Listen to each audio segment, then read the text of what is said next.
Haleluya, puji Tuhan. Mari berikan tepuk tangan yang meriah bagi Tuhan. Ya, selamat pagi Bapak Ibu Saudara. Shalom. Saya percaya pagi ini kita semua orang-orang yang diberkati Tuhan. Dan orang-orang yang diberkati Tuhan pasti memiliki hati yang sungguh-sungguh mengasihi Tuhan. Amin. Itu sebabnya kita mau datang menyembah Tuhan karena Dia satu-satunya penolong dalam hidup kita. Mari bawa hatimu saudara menyembah Dia. Kami tahu bahwa Engkau Tuhan tidak pernah gagal. Engkau setia dalam keadaan apapun.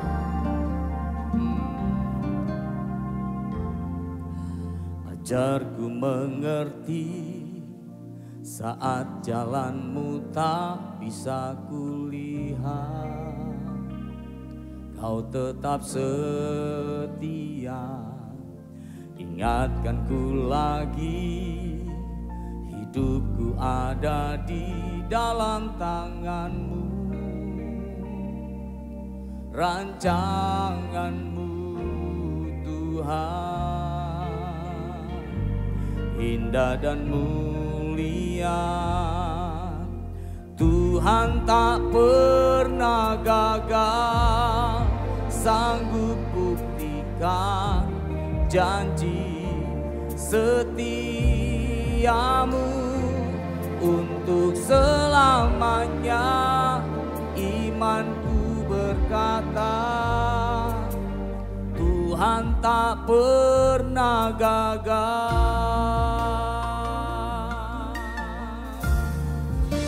Mari bawa saat jalanmu tak bisa kulihat, Kau tetap setia. Amin. Ingatkanku lagi, hidupku ada di dalam tangan-Mu. Rancangan-Mu Tuhan,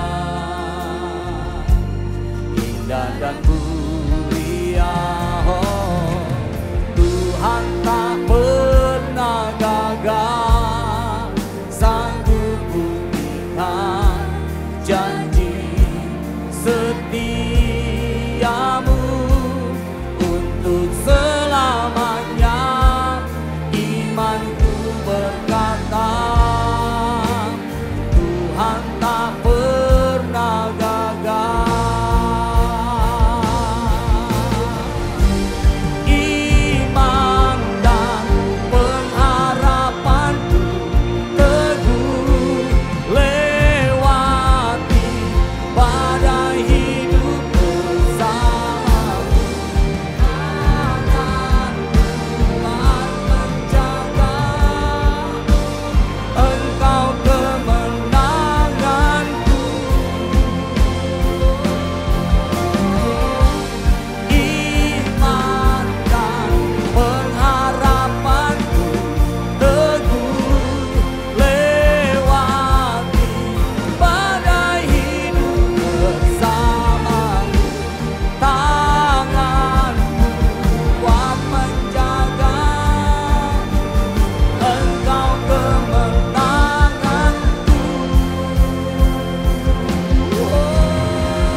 Percaya bahwa tangan yang kuat itu selalu menolong dan menjaga setiap kami. Mari Bapak Ibu Saudara, kita bangkit berdiri bersama-sama. Pandang kepada Yesus dan nyatakan kepadanya bahwa Dia Tuhan yang tidak pernah gagal.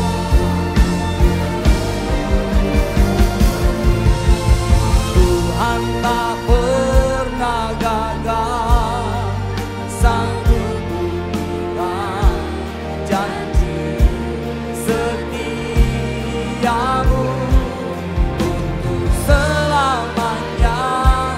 Imanku berkata, Tuhan tak pernah gagal, sanggup buktikan janji setiamu.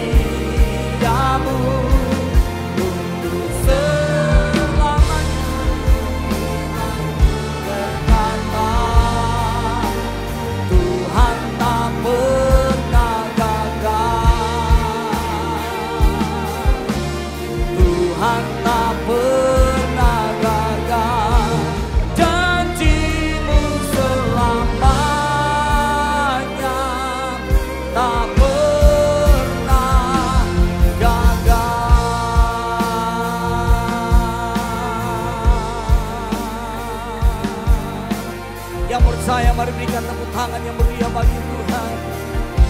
Angkat suaramu dan sembah Dia. Yesus yang tak pernah gagal, Yesus yang setia, Yesus yang sungguh baik. Janjinya ya dan amin. Dia penolong dalam hidupku, Dia setia. Kami menyembah-Mu, haleluya. Mari angkat suaramu dan sembah Dia. Pandang kepada Dia, Allah yang tidak pernah gagal. Dia setia.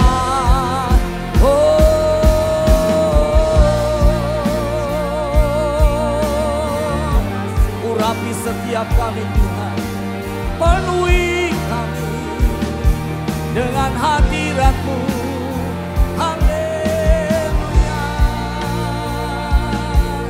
Kami menyembah-Mu Tuhan, kami agungkan nama-Mu, Allah yang setia. Terpujilah nama-Mu ya Tuhan, Engkau segalanya dalam hidup kami. Kasih setia-Mu tak pernah meninggalkan. Sebab itu kami bersyukur. Mari bersyukur kepada-Nya. Dia setia, Dia ajaib, Dia sanggup. Kami berserah kepada-Mu. Kami percaya Engkau Allah yang setia selamanya.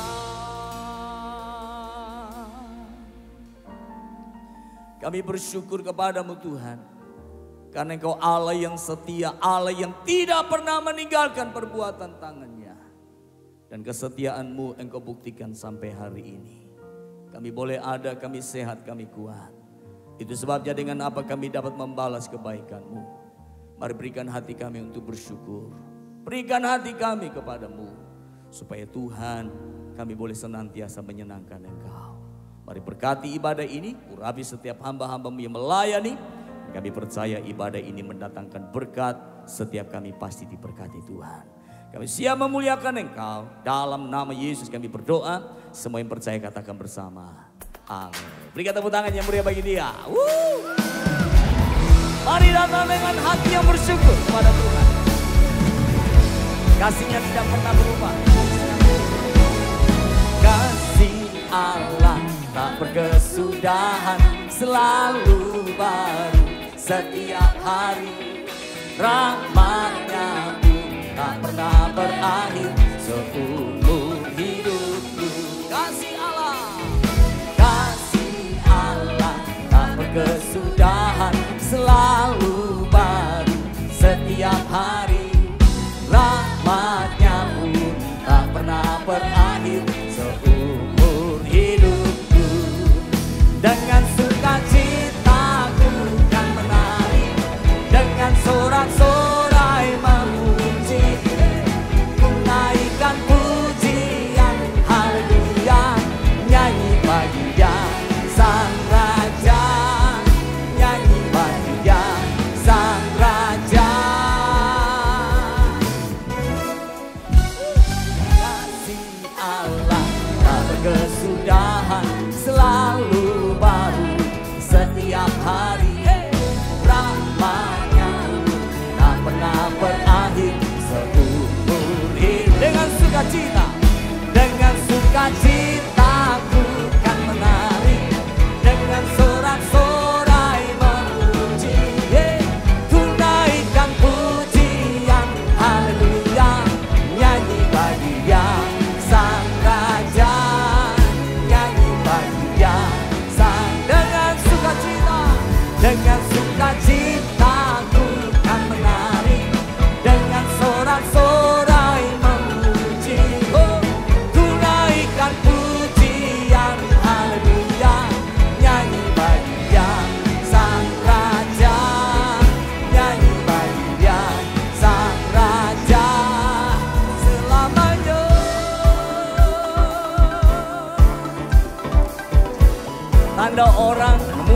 menyembah Tuhan, pasti dia bertepuk tangan.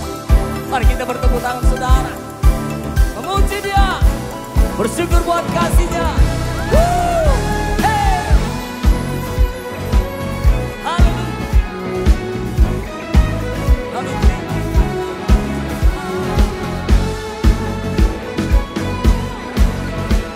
Mari dengan segenap hati nyatakan bersama-sama. Come on. Dengan sukacita ku kan menari, dengan sorak-sorai memuji. Ku naikkan pujian, haleluya, nyanyi bagi Dia Sang Raja, nyanyi bagi Dia Sang Raja. Lebih lagi, dengan sukacita ku kan menari, dengan sorak-sorai memuji.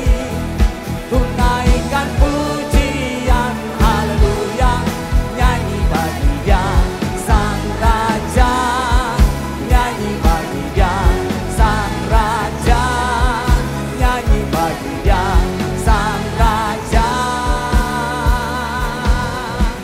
selamanya.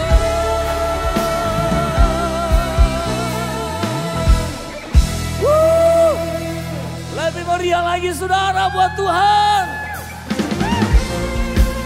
Kita mau bangkit buat Dia, Tuhan yang setia, Tuhan yang ajaib.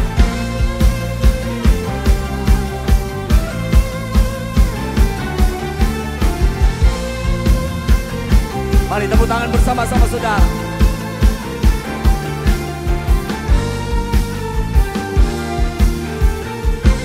Angkat suaramu bersama. Come on. Mari kita semua umat pilihan Allah, dengarlah panggilannya untuk menggenapi firman-Nya. Sekaranglah waktunya untuk berdiri bagi bangsa ini. Mari maju umat pemenang. Mari kita semua, mari kita semua umat pilihan Allah, dengarlah panggilannya untuk menggenapi. Yes, sekaranglah waktunya untuk berdiri bagi bangsa ini. Mari maju umat pemenang. Oh, bukan bangkit, nyatakan kemuliaan-Nya. Bukan bangkit, nyatakan kebesaran-Nya. Sampai setiap lutut berteduh, semua lidah mengaku Yesus Kristus Dialah Tuhan, Raja segala raja. Dialah Raja. Engkau satu-satunya Allah, Tuhan dan Raja kami. Terpujilah namamu Tuhan. Mari lebih lagi bersama katakan, mari kita semua umat pilihan Allah, dengarlah panggilannya untuk menggenapi firman-Nya. Sekaranglah waktunya untuk berdiri bagi bangsa ini. Mari maju umat pemenang. Angkat tanganmu dan nyatakan, bukan bangkit, nyatakan kemuliaan-Nya. Bukan bangkit, nyatakan kebesaran-Nya. Sampai setiap lutut berteduh, semua lidah mengaku Yesus, Yesus Kristus Dialah Tuhan, Raja segala raja. Dialah Raja. Kami bangga punya Allah yang seperti Engkau Yesus. Mari tepuk tangan semua. Berikan yang terbaik bagi Tuhan, sebab Dia Allah yang setia. Mari nyatakan dengan iman saudara, bukan bangkit, bukan bangkit. Semua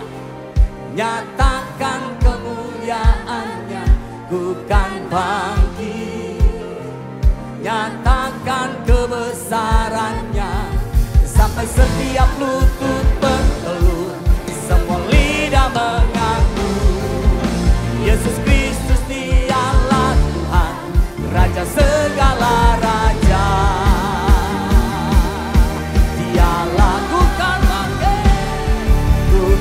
bangkit, nyatakan kemuliaannya, bukan bangkit, nyatakan kebesarannya, sampai setiap lutut bertelut, semua lidah mengaku Yesus Kristus dialah Tuhan, Raja segala raja. Dialah Raja, dialah Raja, dialah Raja, oh dialah Raja.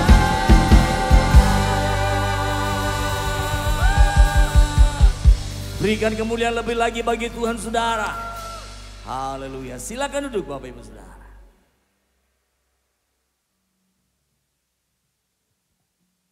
Sekali lagi kita berikan kemuliaan buat Tuhan kita.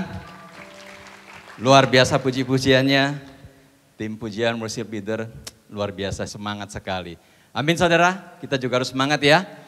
Shalom, selamat datang di ibadah NDC ya. Senang sekali kita bisa bersama-sama kembali memuji, memuliakan dan menyembah Tuhan. Dan sebentar kita juga akan mendengarkan kabar baik ya, firman Tuhan. Biar kita siapkan hati kita dan pikiran kita. Ya, bagi saudara yang baru pertama kali hadir di ibadah NDC, nanti selesai ibadah jangan langsung pulang ya. Ada souvenir dari gereja, saudara bisa menghampiri petugas yang membawa tanda welcome to NDC dan akan mendapatkan souvenir. Ya, baik, kita akan siapkan hati untuk memberikan persembahan. Mari kita berdoa. Bapa, kami percaya dan kami bersyukur atas penyertaan Tuhan sepanjang minggu ini ya Bapa. Dan biarlah Bapa saatnya kami ingin memberikan persembahan, ajar kami Tuhan untuk memberi dengan hati yang bersuka cita. Ajar kami untuk memberi dengan rasa syukur ya Tuhan. Karena kami percaya Tuhan, Engkau akan membalaskan setiap tangan-tangan yang sudah memberi. Kami percaya orang yang menabur akan menuai. Terima kasih Tuhan. Biarlah Bapa, Engkau kuduskan, sucikan setiap persembahan ini ya Tuhan. Kami berdoa hanya dalam nama Tuhan Yesus Kristus. Biar kita semua yang siap memberi katakan amin. Mari saudara kita berikan persembahan melalui mobile banking ataupun melalui aplikasi elektronik ya. Saudara bisa scan yang QR code yang ada di depan kursi saudara atau yang di layar. Kalau saudara kesulitan dengan scan QR code, bisa juga menggunakan amplop persembahan yang ada di depan kursi dan nanti setelah ibadah dimasukkan ke kotak-kotak persembahan. Selamat memberi, Tuhan Yesus memberkati. Shalom, senang dapat berjumpa dengan saudara untuk beribadah bersama kami di NDC Ministry. Saya Sasha Maurin dan berikut NDC News. Gunakanlah aplikasi NDC untuk mengetahui jadwal ibadah dan melakukan seat booking. Dan jangan lupa untuk melakukan pembatalan di aplikasi jika Anda berhalangan untuk hadir. Ibadah Raya Sabtu pukul 11 diadakan di dua lokasi yaitu di NDC Central Park dan NDC Living World. Ibadah terbuka bagi jemaat umum. Ikuti Revival Night setiap Senin, Rabu, dan Jumat pukul 20 di YouTube channel NDC. NDC Kids membuka ibadah anak untuk usia 4 hingga 5 tahun. Ibadah akan dimulai pada Oktober 2022. Syaratnya adalah anak sudah dapat mandiri tanpa pendamping atau babysitter yang menemani. Buatlah family profile yang terdapat di menu profile pada aplikasi NDC dari salah satu orang tua. Pastikan orang tua yang mendaftar seat booking hadir untuk melakukan scan QR NDC Kids. Renungkanlah firman Tuhan melalui Revive dan Revive Talks yang tersedia di platform media sosial dan aplikasi NDC. Persepuluhan dan persembahan dapat diberikan dengan cara melalui kotak-kotak persembahan, melalui transfer bank ke rekening BCA, menggunakan mesin EDC BCA yang terdapat di counter, melalui website dan aplikasi NDC di menu Giving. atau dengan melakukan scan kode QR menggunakan beberapa aplikasi berikut ini. Mari kita bawa persembahan kita kepada Tuhan dengan hati yang bersyukur. Shalom Jemaat NDC, apa kabar? Anda pemilik bisnis, entrepreneurs, atau baru mau bangun bisnis?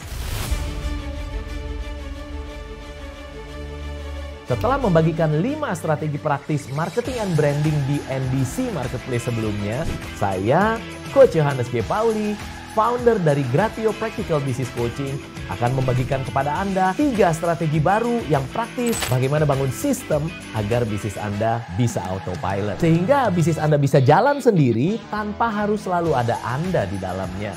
Bisnis bisa jalan sendiri, pemilik bisnis bisa jalan-jalan. Sampai ketemu ya, langsung di NDC Marketplace kali ini. Business is fun.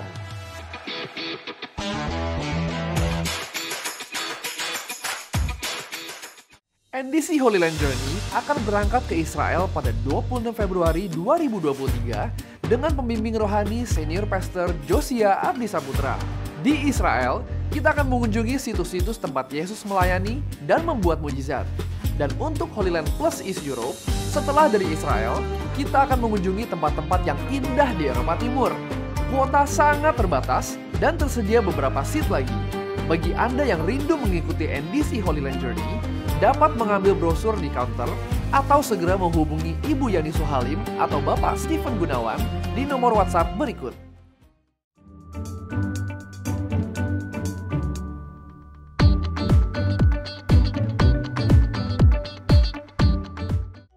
NDC membuka pendaftaran premarital class, yaitu bimbingan pranikah bagi pasangan yang telah memenuhi persyaratan. Pendaftaran melalui core leader saudara dan pendaftaran terakhir pada 2 Oktober. Departemen NDC Worship membuka audisi singer bagi jemaat yang rindu melayani dan lulus persyaratan. Untuk informasi dan pendaftaran, saudara dapat menghubungi counter ibadah. Berikut hotline NDC yang dapat dihubungi jika saudara membutuhkan pelayanan dari gereja. Kami segera menghubungi dan melayani saudara. Sekian NDC News yang dapat saya sampaikan. Terima kasih atas perhatian Anda. Tuhan Yesus memberkati. Mari berikan tepuk tangan yang meriah bagi Tuhan. Saya percaya bahwa setiap ibadah itu mengandung janji Allah. Amin. Itu sebabnya orang-orang yang setia, orang-orang yang percaya akan mengalami mujizat Tuhan. Itu sebabnya pagi ini kita akan dengarkan kesaksian di mana Tuhan menyatakan kuasa dan mujizatnya atas hambanya yang akan bersaksi. Saya mengundang namanya Bapak Edozel. Kita berikan tepuk tangan yang meriah bagi Tuhan. Thank you Pak Joni. Shalom. Waduh, katanya sih kalau NDC Central Park tuh paling semangat ini. Shalom. Teman-teman semuanya, terima kasih sudah memberikan kesempatan saya untuk kesaksian. Perkenalkan sebelumnya nama saya Edozel, teman-teman. Ada yang bilang saya ini seorang YouTubers, ada yang bilang saya ini seorang selebgram, ada yang bilang saya influencer, tapi saya paling bangga, paling senang kalau dibilang anak Tuhan, sama seperti kita semua di sini. Buat tepuk tangan dong sama-sama. Yes, saya mau cerita tentang kebaikan Tuhan dalam hidup saya. Tapi kalau mau cerita tentang kebaikan Tuhan dalam hidup saya rasanya banyak banget. Saya harus cerita mulai dari saat saya masih kecil. Mulai dari saat saya masih embrio mungkin. Enggak ada yang kelamaan, kejauhan. Waktu saya lahir, saya ini beda dibandingkan sama teman-teman yang lain. Karena saya ini lahir tanpa sosok seorang ayah. Jadi begitu lahir nggak punya bapak gitu. Bahkan sampai detik ini pun saya nggak tahu papa saya siapa. Mungkin ada yang mau ngaku, JJ mungkin jangan-jangan papa saya JJ. Tapi lahir tanpa seorang ayah itu bukan bukan sesuatu yang menyedihkan bagi saya. Kenapa? Karena mungkin karena nggak pernah punya aja ya. Jadi nggak pernah ada rasa kehilangan. Jadi kalau kita punya orang tua, kemudian orang tua kita meninggal atau bercerai, ada rasa kehilangan, ada rasa sedih gitu ya. Kalau saya nggak ada gitu, biasa aja gitu. At least saya berpikir seperti itu dulu. Tapi ternyata dalam perjalanan hidup saya, tumbuh sebagai anak yang broken home, ada sebuah kehampaan dalam hati saya, ada rasa kehausan akan perhatian. Makanya saya suka cari-cari masalah waktu di sekolah. Apalagi pada saat saya waktu masih SMA, itu saya umur 17, mama saya menikah lagi, kemudian ikut suami barunya ke Papua. Jadi saya ditinggal sendirian di Jakarta. Umur 17 tahun, karena saya sekolah di SMA Negeri 2, saya ngekos di Mangga Besar. Jadi anak 17 tahun, ya kan, broken home, ngekos di Mangga Besar. Waduh, itu udah triple kill istilahnya ya. Tahu dong Mangga Besar? Tahu lah, ini udah ngangguk-ngangguk ya, semangat banget nih Mangga Besar. buat yang belum tahu, Mangga Besar tuh kayak Las Vegasnya Indonesia ya. Jadi kayak diskotik, dunia malam, prostitusi di sana pusatnya lah. Nah saya tumbuh di sana Bapak Ibu. Jadi saya udah kayak auto kumat lah gitu. Jadi segala jenis dosa anak muda tuh dari A sampai Z saya udah cobain. Dan selain broken home, karena nggak ada sosok ayah dalam hidup saya, jadi nggak ada yang nyokong secara ekonomi. Jadi udah broken home, miskin lagi saya. Kalau mau tahu betapa susahnya saya itu dulu waktu kecil, kalau makannya nambah, diomelin sama mama saya. Jadi bayangkan betapa kagetnya saya waktu SMP, saya main ke rumah teman saya, kemudian adiknya makannya nambah, mamanya bilang, pinter ya makannya nambah. Saya syok. Kok ada orang yang makannya nambah dibilang pinter, padahal saya dulu diomelin. Jadi kekhawatiran saya ada dua. Yang pertama, saya butuh perhatian, butuh kasih sayang. Yang kedua, saya butuh uang karena nggak punya uang gitu. Kemudian muncullah YouTube teman-teman. Tahun 2009 ya, waktu itu Sinta Jojo meledak. Saya pikir wah kayaknya YouTube adalah jawaban hidup saya nih. Saya bisa dapat perhatian orang karena terkenal ya kan. Dan saya bisa dapat uang dari YouTube. Masuklah saya ke dunia entertainment, mau cari dua ini teman-teman. Saya mau cari fame, mau cari perhatian orang, dan saya mau cari uang. Singkat cerita, saya membangun karir saya di dunia YouTube, tapi susah banget setengah mati. Stres, sampai tahun 2012, banyak kejadian dan musibah terjadi dalam hidup saya, termasuk salah satunya saya gagal merit, kemudian karir berantakan, tabungan habis, segala macam. Saya depresi sampai mau bunuh diri. Dan saya masih ingat banget. Waktu itu saya masih agnostik Bapak Ibu. Karena mama saya selalu sibuk kerja, jadi gak pernah memberikan pelajaran agama ataupun benih rohani dalam hidup saya. Jadi saya agnostik, udah broken home, miskin, agnostik, udah pokoknya saya berantakan banget deh. 2012, saya depresi berat, sampai pitak-pitak Bapak Ibu.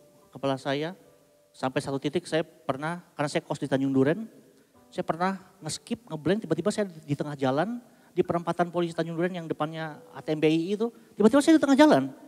Saya nggak tahu lah kenapa saya tiba-tiba di sini gitu, saking depresinya begitu. Saya udah coba, saya sempat coba bunuh diri juga, tapi di satu titik,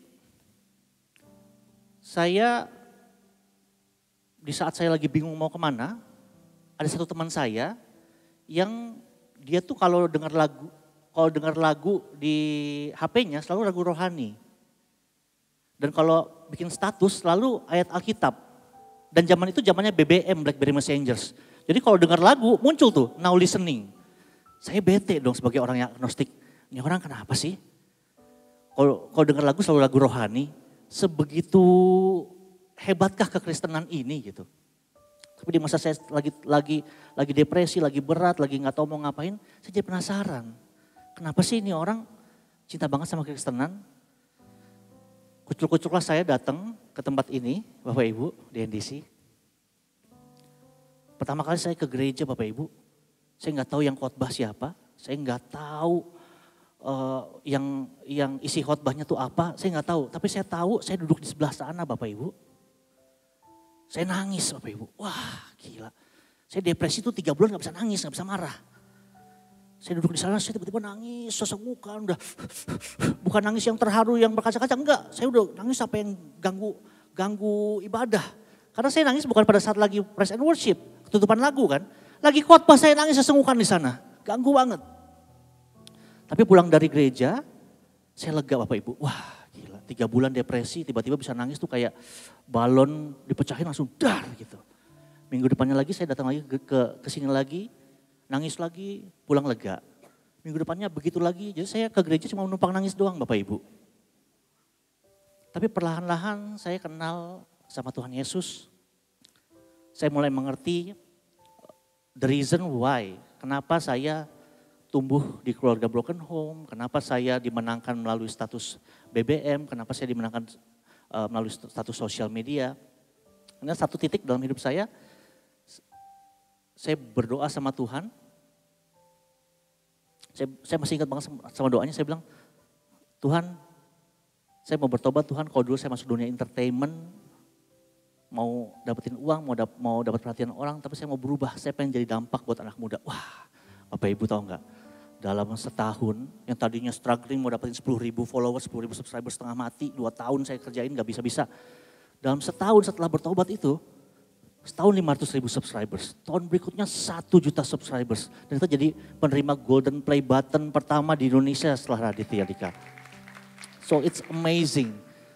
Saya merasa saya punya purpose dalam hidup saya. Dan itu yang membuat saya dibukakan jalannya oleh Tuhan. Dan kalau teman-teman tadi saya sempat bilang kalau ada kehampaan dalam hidup saya butuh perhatian, saya butuh uang.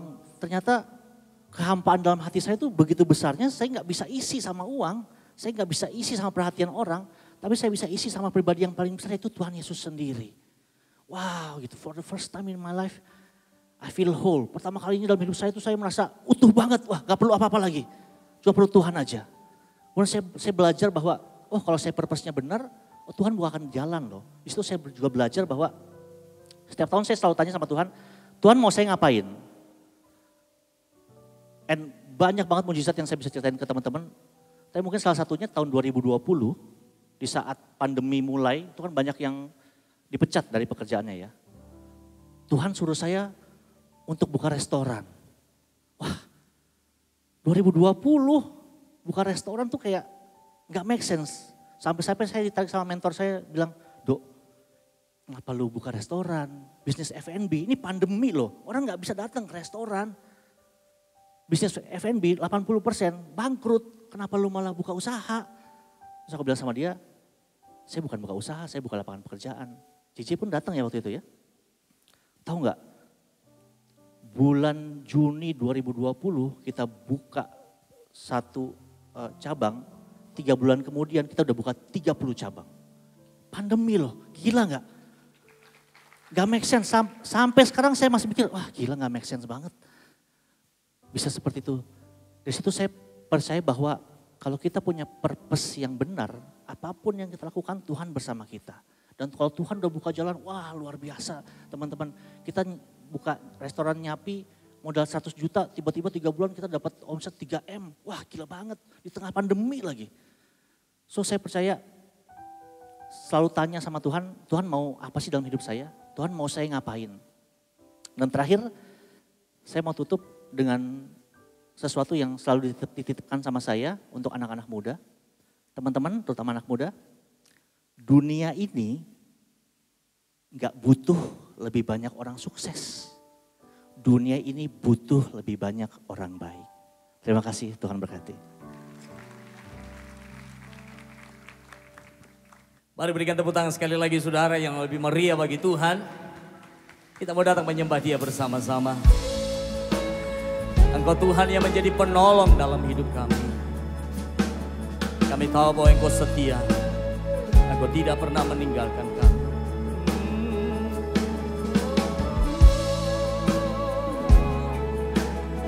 Mari bawa hatimu pandang kepada Yesus. Dia sanggup menolong setiap kita.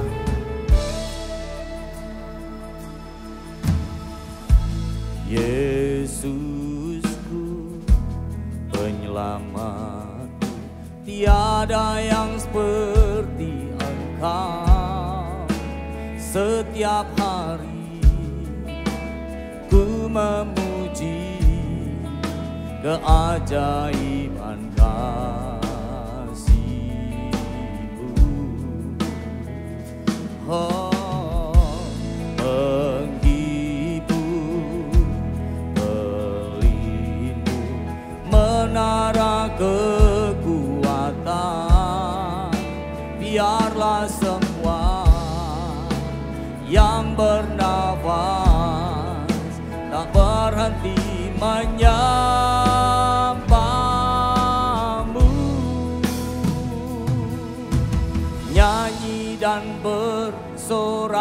bersuka bagi Dia. Pujian hormat kuasa bagi Raja. Gunung tunduk, laut bergelora mendengar nama-Mu. Ku bersuka atas perbuatan-Mu, selamanya ku kasihi Engkau Tuhan. Tiada janji seperti yang ada padamu. Tiada janji yang seperti-Mu Yesus, penghibur, pelindung, penghibur, pelindung, menara kekuatan. Biarlah semua yang bernafas tak berhenti menyembah-Mu. Nyanyi dan bersoraklah bagi Dia. Pujian hormat kuasa bagi Raja. Gunung tunduk, laut bergelora mendengar nama-Mu. Ku bersuka atas perbuatan-Mu, selamanya ku kasihi Engkau Tuhan. Tiada janji seperti yang ada padamu. Kami percaya bahwa tidak ada yang janji seperti Yesus. Itu sebabnya hanya Engkau yang kami percaya. Mari kita bangkit berdiri Bapak Ibu Saudara.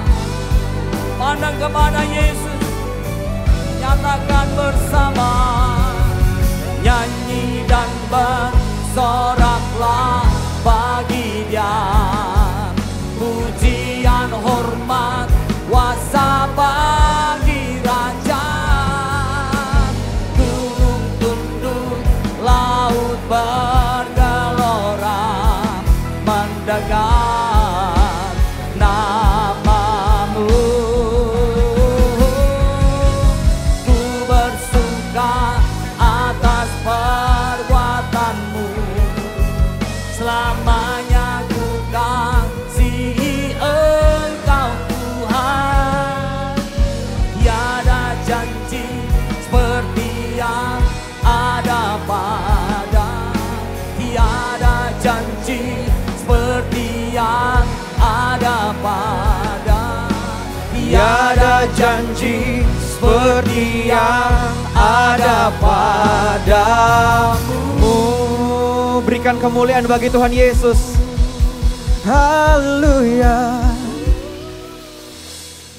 Saya percaya Tuhan, ketika kami memuji dan menyembah nama-Mu, Engkau hadir di tengah-tengah kami. Dan karena Engkau hadir, sesuatu yang dahsyat terjadi. Kesembuhan terjadi, kekuatan ada di sini. Mujizat terjadi karena Engkau hadir di tengah-tengah kami. Terima kasih Tuhan, mungkin ada banyak dari kami yang datang hari ini dengan banyak masalah. Dengan banyak pergumulan, kami gak tahu harus kemana lagi, kami stuck. Tuhan, Engkau yang membukakan pintu-pintu yang baru. Engkau hadir dalam hidup kami. Kami tidak pernah sendiri, Engkau beserta dengan kami. Dan kami percaya mujizat-Mu masih nyata hingga hari ini. Terima kasih Tuhan. Dan sebentar kami juga akan mendengarkan sedikit dari firman-Mu. Urapi hamba-Mu, urapi setiap kami. Firman-Mu tidak datang dengan sia-sia, tetapi boleh kami tangkap, kami aplikasikan dalam setiap hidup kami. Kami siap untuk mendengar dengan sukacita di dalam satu nama yang perkasa, Tuhan Yesus Kristus. Dan semua yang siap katakan bersama, amin. Berikan kemuliaan bagi Tuhan dan silakan duduk Bapak Ibu Saudara semuanya. Saya mengucapkan terima kasih kepada tim Presiden Worship leader, singers, kepada booster. Shalom saudara. Wah, puji Tuhan, sebuah kehormatan bagi saya untuk bisa berdiri di tempat ini, menyampaikan sharing firman Tuhan kepada Bapak Ibu Saudara semuanya.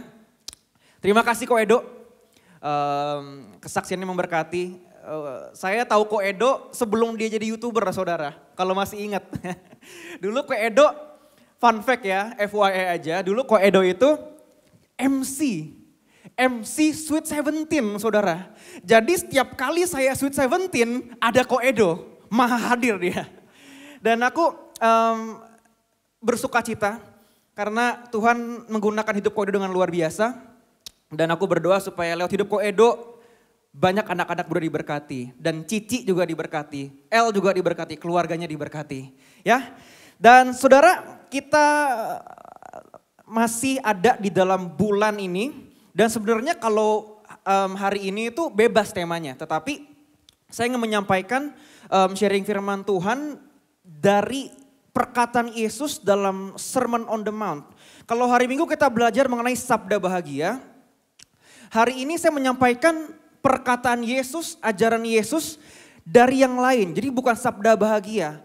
Karena di dalam Sermon on the Mount, Tuhan Yesus bukan hanya berkata sabda bahagia, tetapi Tuhan mengajarkan moralitas. Tuhan mengajarkan banyak hal yang luar biasa, dan hari ini sharing firman Tuhan yang akan saya bagikan itu tentang menghakimi. Karena itu judul sharing firman Tuhan saya beri judul Before You Judge Someone. Waktu dimana setiap orang itu pada saat ini ya, ngikut Yesus karena mujizatnya. Apa yang Yesus bisa lakukan dalam hidup kita dengan kedua tangannya, orang ikut Yesus buat mujizat. Di dalam Sermon on the Mount ini Bapak Ibu Saudara semuanya, Yesus mengajarkan perspektifnya tentang kerajaan sorga, moral dan lain sebagainya. Dan menurut saya hal ini juga gak kalah penting dengan mujizat yang Yesus lakukan. Berbicara mengenai menghakimi, penghakiman. Apa sih yang dimaksud dengan menghakimi? Menghakimi itu saudara adalah menentukan benar atau salah, itu menghakimi. Pandangan kamu salah, pandangan dia yang benar. Gaya kamu salah, gaya saya yang benar. Cara berpikir kamu salah, cara berpikir saya yang benar.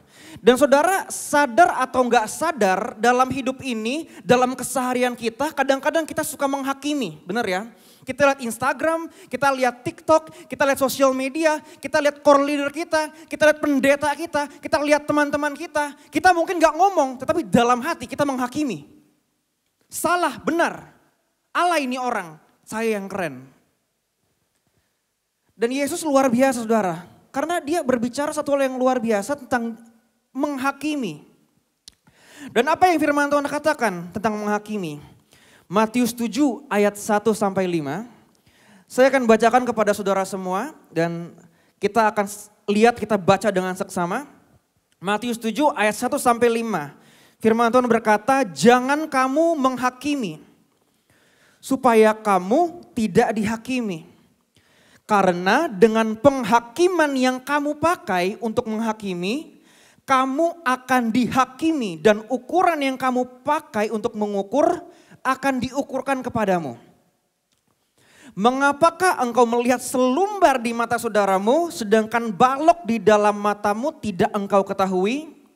Bagaimanakah engkau dapat berkata kepada saudaramu, biarlah aku mengeluarkan selumbar itu dari matamu, padahal ada balok di dalam matamu. Hai orang munafik, Yesus katakan, hai orang munafik, keluarkanlah dahulu balok dari matamu, maka engkau akan melihat dengan jelas untuk mengeluarkan selumbar itu dari mata saudaramu. Amin. Bapak Ibu Saudara, kata jangan menghakimi, ya, itu adalah frase favorit orang Kristen. Tahu kenapa? Karena itu adalah cara untuk kabur dari dosa. Ya, saya ingetin teman saya, bro jangan clubbing tiap weekend. Yesus bilang apa? Jangan menghakimi bos. Gila, ngumpet di belakang ayat firman Tuhan. Tadinya nih orang gak pernah datang gereja. Tetapi kalau udah dikasih masukan, dikasih penilaian, dikasih penghakiman, dia bilang, Yesus bilang jangan menghakimi. Teman saya suka main cewek. Saya bilang apa? Yuk kita balik yuk. J, gua tahu lu pendeta sekarang, tetapi jangan menghakimi gua lo. Jadi ayat ini menjadi ayat favorit orang Kristen, banyak dari kita mungkin begitu juga, untuk kabur dari dosa, berlindung di balik ayat firman Tuhan, untuk membenarkan dosa kita. Dan biasanya orang yang seperti ini itu gak suka dikoreksi dan gak suka dikasih masukan. Tetapi pertanyaannya, apakah benar ini yang dimaksud oleh firman Tuhan? Apakah benar perkataan firman Tuhan berkata kita gak boleh menghakimi? Ada seorang teolog saudara yang namanya Craig S. Skinner, seorang scholars. Dan dia membuat buku di dalam IVP Bible Background Commentary. Dia katakan begini, di dalam commentary Bible ini ya saudara ya. Perkataan Yesus di bagian ini itu memiliki hubungan erat dengan ukuran menghakimi pada masa itu. Ukuran penilaian pada masa itu. Jadi saudara pada masanya itu, pada masa Yesus, kalau kita ke pasar, itu ada namanya ukuran penilaian. Apa yang kita beri, yang kita dapat harus senilai dengan apa yang kita tukarkan. Dan itu kalau bahasa Indonesia disebut barter. Dan ide ini dipergunakan dalam hidup sosial pada waktu itu. Dan hal ini disebut retribusi. Di mana seseorang harus menerima konsekuensi atas tindakannya. Baik itu konsekuensi yang salah, baik itu konsekuensi yang benar. Dan sebenarnya saudara ketika saya menyiapkan hal ini saya juga bertanya-tanya diri saya sendiri. Kalau dibilang jangan menghakimi artinya saya gak boleh dong mengingatkan teman saya. Sekarang di US udah marak saudara, LGBTQ++. Kita diemin aja. Kita gak boleh kasih penilaian. Teman-teman kita yang suka main cewek, apakah kita diemin aja? Kita gak boleh kasih masukan, kasih penilaian. Apakah itu yang Yesus maksudkan? Dan ternyata Bible commentary ini saudara mengatakan kalau konteks ini jangan menghakimi itu bukanlah larangan mutlak untuk menyatakan bahwa sesuatu atau seseorang sebagai pihak yang salah. Tetapi penilaian dan penghakiman harus dilakukan di dalam ukuran, di dalam proporsi, di dalam alasan dan dasar yang tepat. Jadi kalau ditanya sama orang, sebagai orang Kristen boleh gak kita menghakimi? Jawabannya apa saudara? Jawabannya adalah 100% boleh. Tetapi jangan lupa saudara, di dalam Bible commentary dikatakan penilaian dan penghakiman harus dilakukan dalam ukuran, proporsi, alasan dan dasar yang tepat. Bahkan Yesus juga melanjutkan di dalam Matius 18, kalau ada orang melakukan dosa, tegur 4 mata, tahu ya? Ayat firman Tuhan ya, tegur 4 mata. Kalau belum berubah, ajak temannya, tegur bareng-bareng. Kalau gak mau berubah lagi, di depan gereja disuruh dihakimin. Kalau gak mau berubah lagi, firman Tuhan bilang apa? Orang itu tidak mengenal aku. Jadi saudara, pengertian menghakimi, jangan menghakimi ini itu gak mutlak. Gak mutlak, larangan mutlak untuk menyatakan bahwa sesuatu atau seseorang sebagai pihak yang salah. Karena itu, sharing firman Tuhan saya hari ini, before you judge someone, sebelum kita menghakimi seseorang, ada beberapa hal yang perlu kita garis bawahi. Ya, apakah saudara siap? Yang siap kita berikan kemuliaan bagi Tuhan Yesus saudara. Before you judge someone, sebelum kita menghakimi seseorang, poin yang pertama saya adalah, don't judge if you are not qualified. Jangan menghakimi kalau kita tidak memenuhi syaratnya. Jadi sebelum kita kasih masukan kepada orang, sebelum kita menghakimi seseorang, sebelum kita katakan benar atau tidak salahnya seseorang, tanyakan ke diri saudara sendiri, apakah saya sudah memenuhi syaratnya? Matius 7 ayat 2 mengatakan, karena dengan penghakiman yang kamu pakai untuk menghakimi, kamu akan dihakimi. Dan ukuran yang kamu pakai untuk mengukur akan diukurkan kepadamu. Sebelum saudara, sebelum kita semua menghakimi seseorang, tanyakan kepada diri saudara sendiri, tujuan saudara menghakimi itu apa? Apa tujuannya? Kenapa?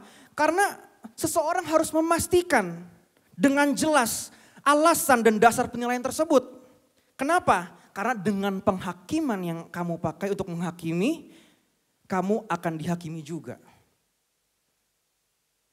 Kadang saudara kita menghakimi orang, kita kasih masukan kepada orang, kita kasih penilaian kepada orang, itu tujuannya salah.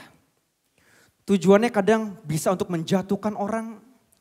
Ya, tujuannya apa lagi? Kalau belum menghakimi orang, rasanya tuh belum enak. Saya nggak tahu biasanya teman-teman cewek, teman-teman saya yang wanita kalau misalkan nongkrong, itu pulang belum ngejulit, itu belum nongkrong katanya. Jadi pas nongkrong harus apa? Harus kasih penilaian dulu, harus judge dulu, harus menghakimi dulu. Kadang kita menghakimi karena merasa nikmat, karena merasa enak. Kita menghakimi orang seenak jidat kita, supaya memenuhi keinginan rasa kedagingan kita. Sebelum kita menghakimi orang Bapak Ibu Saudara, tanyakan kepada diri kita sendiri, tujuannya itu apa? Dan kalau saudara sudah menjawab tujuannya dengan benar, ya, saya menghakimi itu untuk memberikan masukan supaya teman saya lebih baik lagi. Kalau itu udah benar, bagus. Tetapi nggak berhenti sampai di situ. Tanyakan kepada diri saudara sendiri, apakah kita sudah luput dari apa yang kita mau koreksi atau evaluasi? Kenapa? Karena ukuran yang kamu pakai untuk mengukur akan diukurkan kepadamu. Tanyakan kepada diri saudara sendiri, kalau saudara ingin kasih masukan kepada teman saudara, jangan ngerokok bro, jangan merokok sis. Tetapi kalau kita sendiri adalah orang yang paling jago ngerokok, saudara siap-siap. Karena ukuran itu akan diukurkan kepadamu. Gak mungkin kita kasih masukan kepada orang kalau season of life kita, kalau musim kehidupan kita masih sama.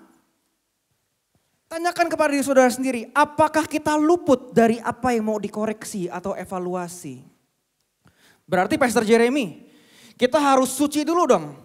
Kita harus tunggu 100% dulu dong. Baru kita bisa menghakimi orang. Tidak begitu saudara. Tetapi yang firman Tuhan ingin katakan adalah ketika kita siap untuk menghakimi orang, kita juga harus siap untuk dihakimi. Siap untuk dinilai balik.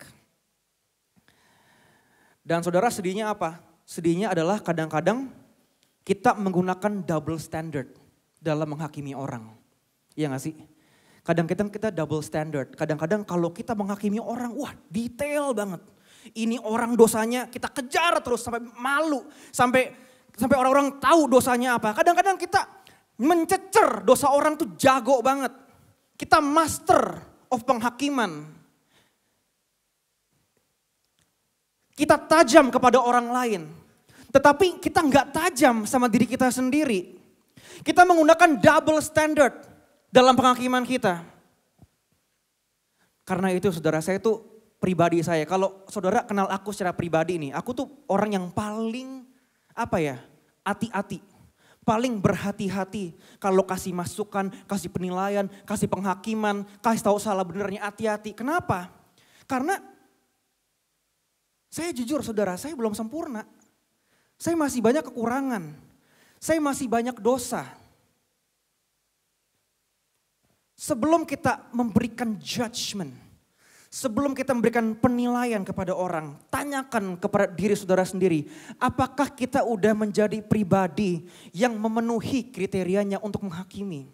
Kalau kita sebagai pribadi masih jatuh dalam dosa yang sama, masih suka ngelakuin dosa-dosa favorit kita,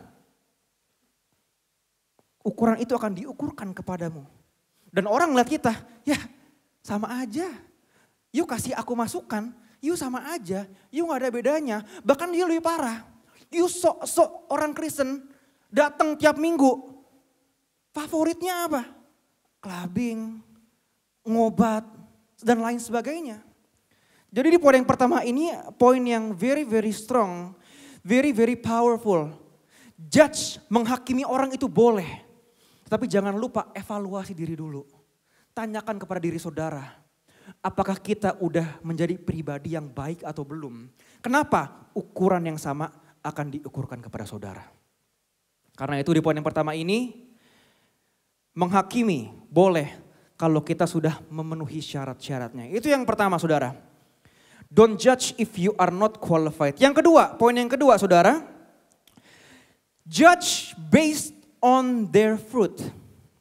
Jadi kita memberikan penilaian, kita memberikan penghakiman, kita memberikan masukan berdasarkan buahnya. Buah yang dihasilkan. Matius 7 ayat 15 sampai 16 mengatakan demikian saudara. Waspadalah terhadap nabi-nabi palsu yang datang kepadamu dengan menyamar seperti domba. Tetapi sesungguhnya mereka adalah serigala yang buas. Garis bawahi kalimat selanjutnya, dari buahnya lah kamu akan mengenal mereka. Dapatkah orang memetik buah anggur dari semak duri atau buah ara dari rumput duri? Jadi saudara, yang seringkali kita lakukan adalah kita nggak menilai orang dari buahnya. Kadang-kadang apa yang terjadi, kita menilai orang dari gayanya. Benar gak saudara? Kita lihat Instagram, kita lihat nih cowok, nih cewek kurang keren. Kenapa? Gayanya alay. Kita menilai orang dengan mudah. Kalau di mall saudara ya. Saya nggak tahu, tapi saya punya temen yang begini. Makanya aku nggak nyaman kalau nongkrong sama temennya kayak begini. Ada cewek bawa tas di dalam mall. Digandeng itu kan. Branded saudara. Teman saya ngomong, itu fake tuh, palsu tuh. Yang ketawa punya pengalaman. Kadang-kadang kita menilai orang dari penampilannya, bajunya gak keren, sepatunya gak keren. Dan saya juga gak habis pikir nih saudara nih, sekali lagi. Ada teman saya menilai seorang wanita dari mana? Dari bulu matanya. Kenapa? Saya tanya, lu ngapain komplain? Kan bulu mata orang. Ya gue gak suka aja. Bulu matanya panjang banget. Jadi wanita hati-hati. Bahkan bulu mata saudara itu bisa dihakimin saudara. Gaya berpakaian kita. Dan lain sebagainya. Tetapi firman Tuhan bilang apa? Jangan menilai orang dari gayanya. Nilailah orang dari buahnya. Apakah keberadaan orang ini membawa hasil-hasil yang positif atau hasil yang negatif? Tanyakan, saudara nilai sendiri. Apakah buah yang dihasilkan, buah-buah rohnya adalah damai sejahtera? Adakah kasih dari orang ini? Karena apa? Karena ada orang yang kelihatannya jelek saudara. Ada orang banyak bilang orang tato pasti jelek. Enggak juga, saya punya teman tato hatinya Hello Kitty. Suka memberi, suka menolong. Tato dari mana? Dari masa lalunya. Dari masa lalunya. Kadang-kadang kita terlalu cepat menilai gaya, menilai kondisi seseorang lewat apa? Lewat pandangan pribadi kita. Kita nggak suka ngelihat orang bajunya keren, nggak suka ngelihat bulu mata lentik, nggak suka lihat ibu-ibu rambutnya makin tinggi makin keren. Itu nggak keren. Bahkan saya pun nggak munafik saudara, saya pun masih ada problem ini dalam hati saya. Mungkin saya nggak ngomong sama orang, tetapi kadang-kadang saudara itu ada dalam hati. Orang lewat, dalam hati saya jawab. Dan ketika saya mempersiapkan khotbah ini, saya pun ditegur sama Tuhan. Kita tuh sebagai orang Kristen paling suka nilai orang dari penampilan, dari gaya, dari baju. Tanyakan ketika saudara mau menghakimi seseorang, tanyakan kepada diri saudara sendiri. Saudara mau menghakimi orang tersebut buahnya apa? Jangan dari gaya doang. Jangan mencampuri personal taste kita, gaya pribadi kita dengan firman Tuhan. Yang setuju katakan amin saudara. Dan kadang-kadang kita terlalu cepat untuk menilai seseorang. Baru sekali ketemu kita udah bilang ini orang gak bagus. Firman Tuhan bilang apa? Dari buahnya lah kamu akan mengenal mereka. Kadang-kadang saudara, orang tuh masih ada di dalam proses pertobatan. Kadang-kadang buah yang dihasilkan mungkin belum kelihatan jelas. Mungkin orang tersebut masih dalam proses, masih struggle. Dan kadang-kadang kita menilai orang tersebut jahat banget. Jahat banget. Orang mau masuk gereja, mau bertobat, kita hakimin, prosesnya kita nggak mau lihat, kita langsung kamu gini. Orang kayak gini kita giniin, lama-lama keluar dari gereja, saudara. Kadang-kadang kita terlalu cepat menilai seseorang. Padahal masih dalam prosesnya. Untuk seseorang bertobat, ada buah, itu kan butuh proses, saudara. Janganlah kita terlalu cepat untuk menilai seseorang. Dan kalau kita akan menghakimi seseorang, lihat dari apanya? Dari buahnya, jangan dari gayanya. Poin kedua ini menegur saya secara pribadi. Dan saya berdoa dengan kerendahan hati, saudara. Kalau ada saudara yang tertegur oleh poin yang kedua ini, yuk kita bareng-bareng bertobat.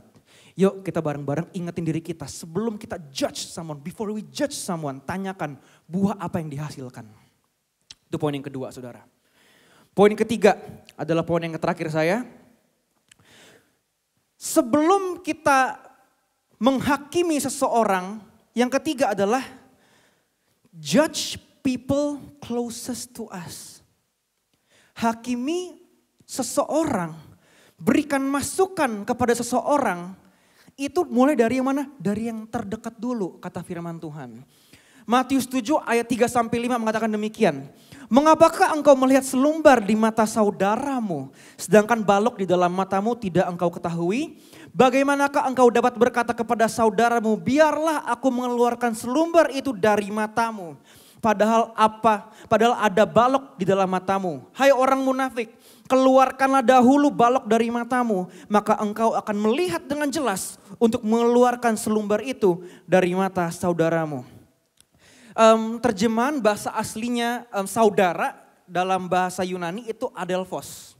Adelphos itu berarti seseorang yang memiliki hubungan tertentu, hubungan spesial, ada kedekatan di situ. Dan firman Tuhan bilang apa? Kalau kita mau judge someone, kita mau menghakimi seseorang, itu dari orang terdekat dulu. Kadang-kadang kita lihat infotainment, kita lihat TikTok, kita nggak kenal sama orang itu. Dan kita nilai pelakor nih orang, gak bener nih orang. Padahal kita nggak tahu cerita sebenarnya, bener nggak saudara? Kita nggak tahu kenyataannya gimana. Kita paling suka kasih komen, kasih penilaian kepada orang yang jauh di luar sana. Kenal nggak? Nggak kenal. Urusannya apa? Nggak ada, happy aja.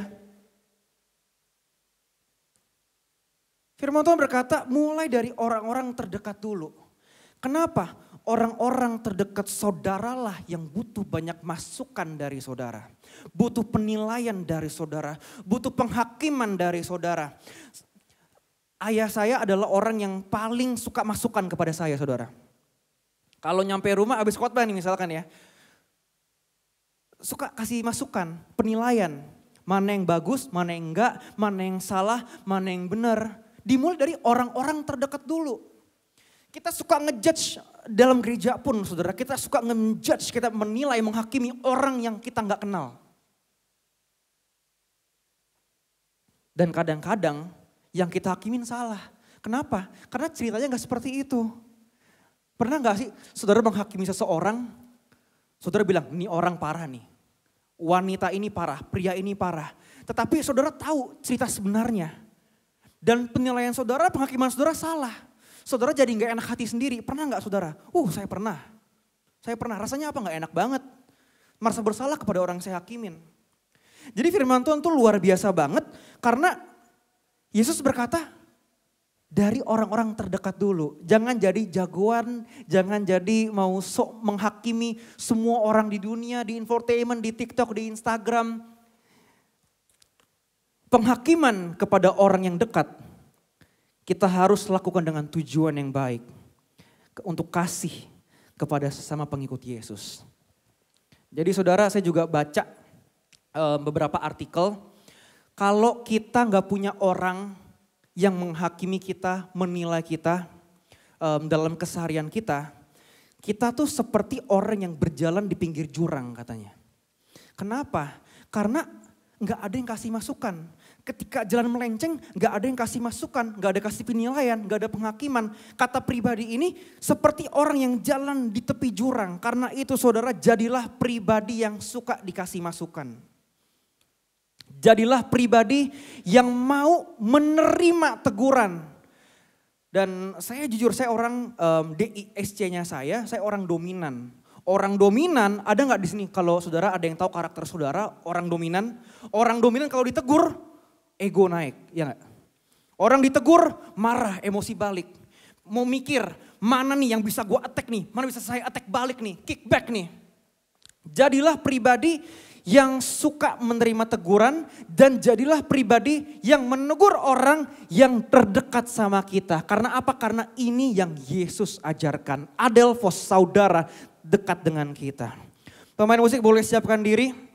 Saya ingin mengakhiri sharing firman Tuhan saya dengan sebuah quote dari seorang profesor. Orang ini adalah seorang teologi. Dia mengatakan demikian. Profesor Friedrich Bushel mengatakan pola menghakimi yang ditentang Yesus tampaknya merupakan kritikan terhadap cara-cara orang-orang Farisi menghakimi orang lain.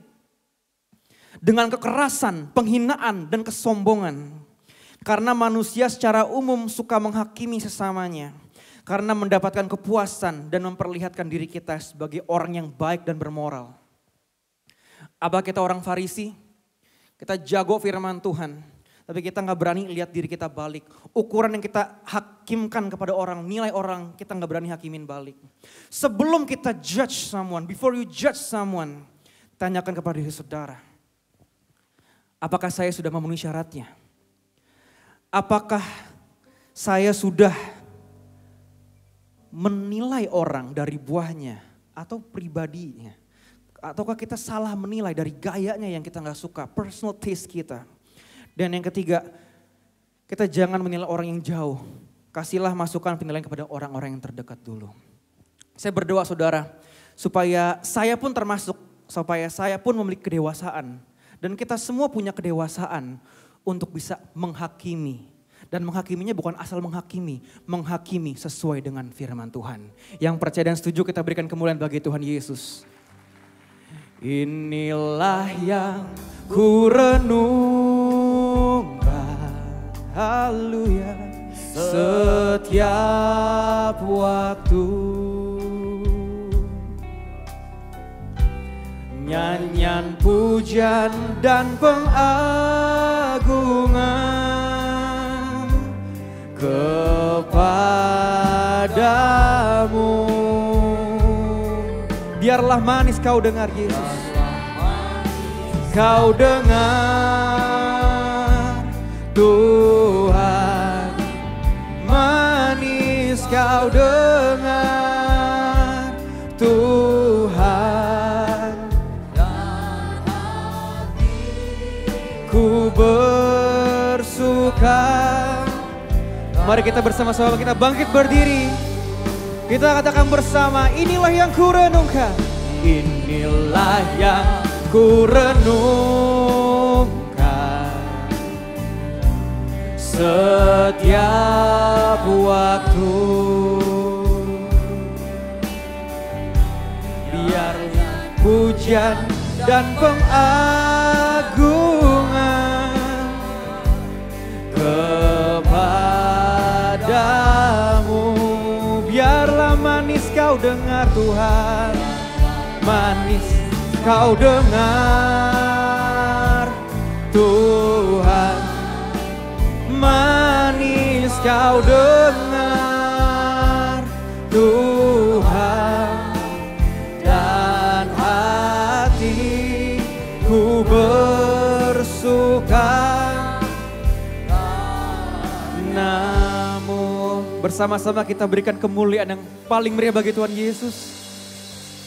Saya berterima kasih Tuhan untuk firman-Mu yang luar biasa. Yang boleh mengingatkan kami semua kalau menghakimi itu boleh.